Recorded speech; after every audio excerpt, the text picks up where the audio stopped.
Welcome back everybody to our studies in the English legal system for the SQE. This video is going to be very introductory in the sense that what we're going to do is just spend some time taking a very quick and very brief overview of essentially the question of what law actually is. What is law?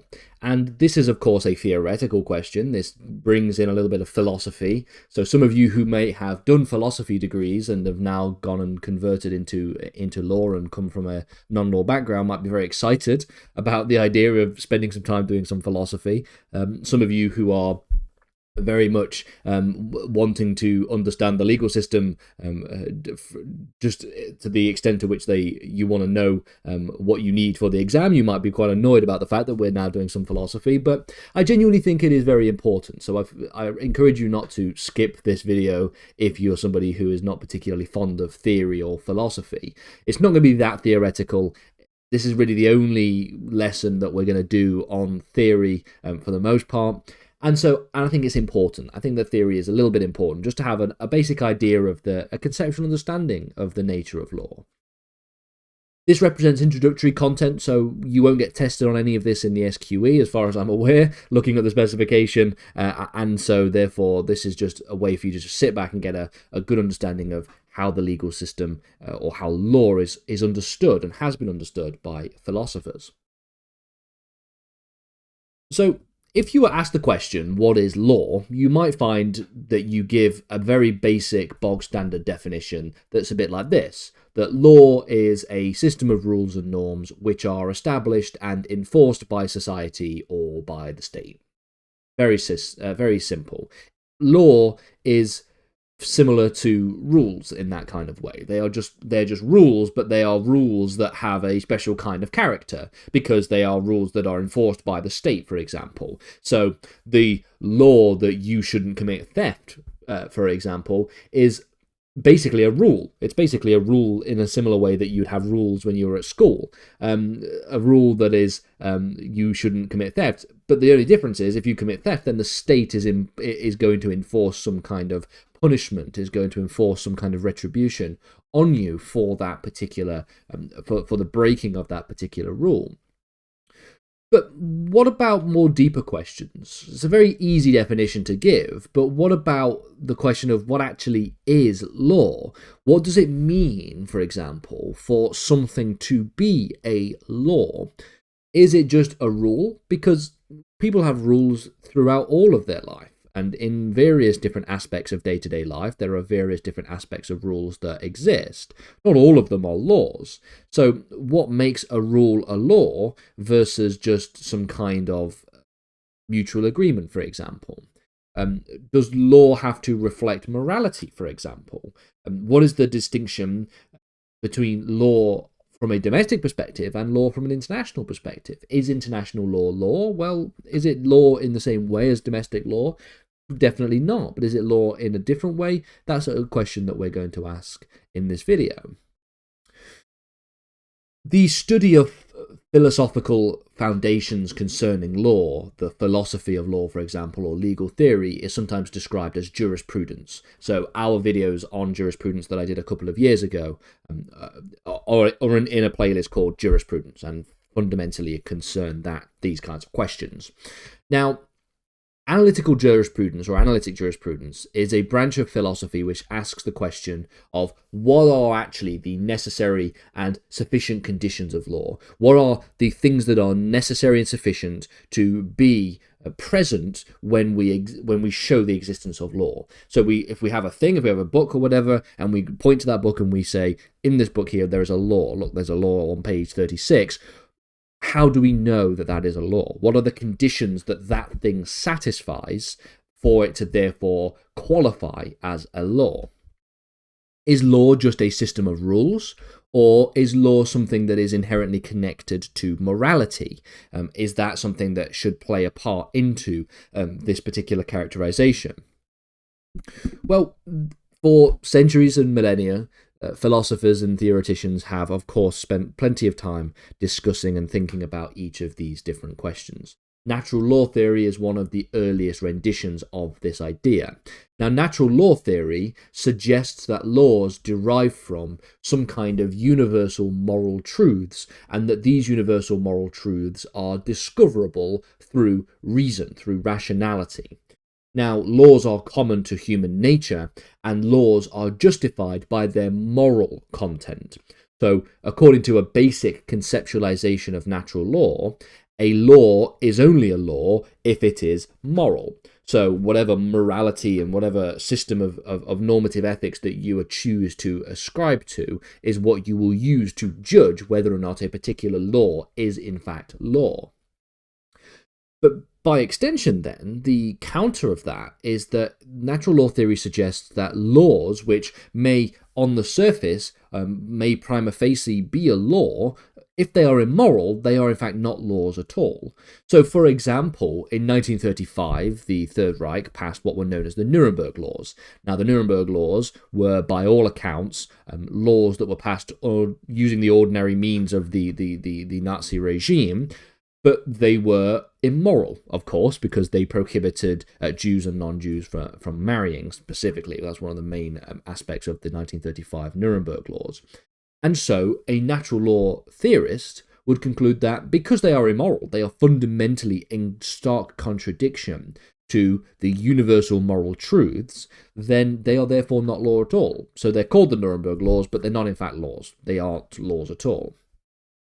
Key figures associated with natural law theory include originally people like Aristotle, Cicero, but most importantly Thomas Aquinas, and more modern natural law theorists, people like Finnis and also Fuller, who developed theories of natural rights and all these different ideas, sort of seeing a slight resurgence in natural law theory through the works of people like Finnis and Fuller.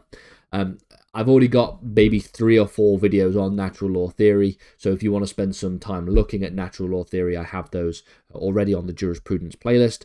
One day I might do a whole series just on natural law theory, and we'll have a great time. But for now, that is just a summary of natural law theory for you to get a basic idea.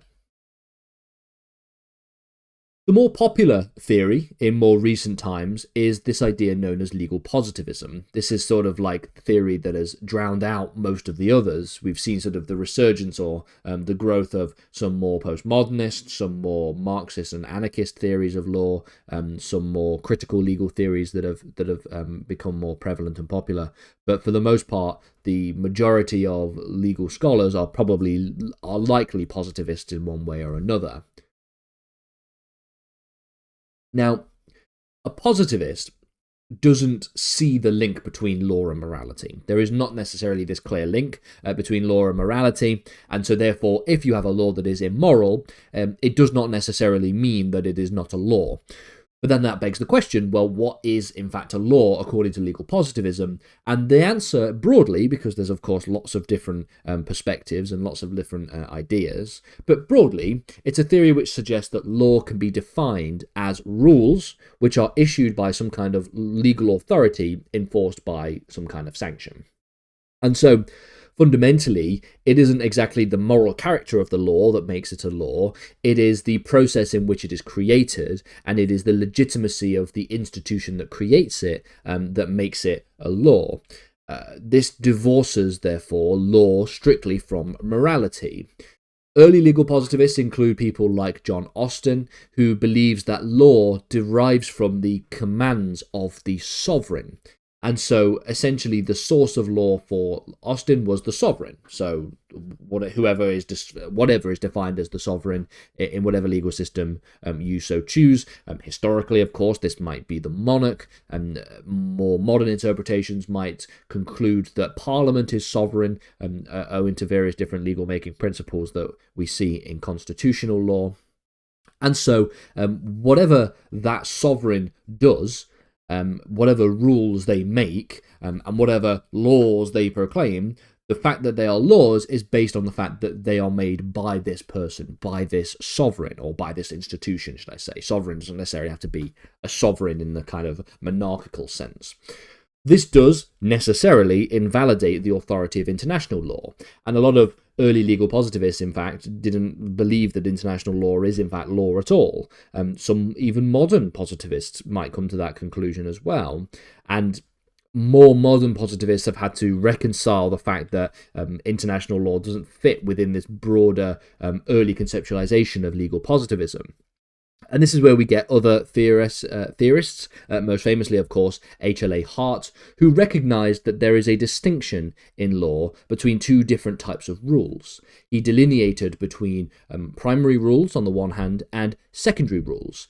Primary rules are often defined as the kind of behavioral norms, and secondary rules are seen as more meta rules, in the sense that they're the kind of rules of adjudication and things of that nature. And that together, these two groups of rules are reinforced by a legal community's quote-unquote rule of recognition. The idea that there is a recognition of the legitimacy of these basic principles. Now, another theorist, Hans Kelsen, developed what he described as his, quote, pure theory of law, which he describes as a hierarchical system resting on an assumed basic norm, a Grundnorm. This basic norm is, again, abstracted out of moral and political considerations, and so just like with Hart and just like with Austin, Hans Kelsen's theory of law also divorces law from morality in a strict sense.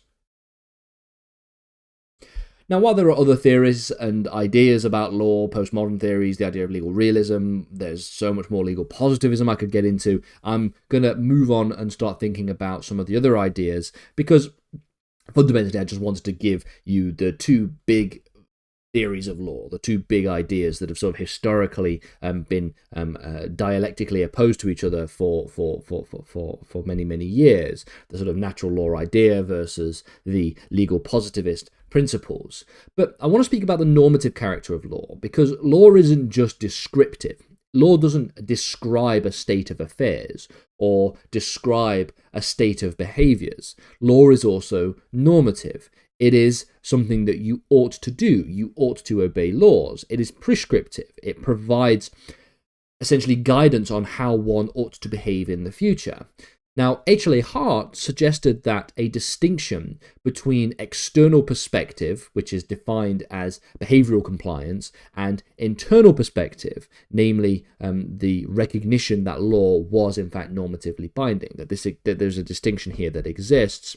According to Kelsen, legal norms are just inherently ought statements. They are inherently normative in their character. And then finally, another theorist, Joseph Raz, who died not long ago, in fact, suggested that law provides reasons for action. This is a distinction from, again, moral or religious reasons. So I hope you've enjoyed this video. I hope you've got a basic understanding of some of the ideas about what law is and how legal theory has shaped a definition of law. Of course, this is a very, very basic overview. I've just given you 1,000 years of jurisprudence and theory in 13 minutes. So, of course, if you want to know more, then go and head over to the videos that I've done on jurisprudence that I did a couple of years ago. I might do some more videos on jurisprudence in the future, feminist theories of law, radical theories of law, postmodern theories of law. But for now, in the next video, what we'll do is basically take one step ahead of this and go beyond asking the question about what law is and ask the question about what actually is a legal system. And this is, again, building on the foundations, because we're going to eventually get to the English legal system. So we're going to think about what the law is, what a legal system is, and then think about what the English legal system is, which, of course, will be the subject of the majority of our content.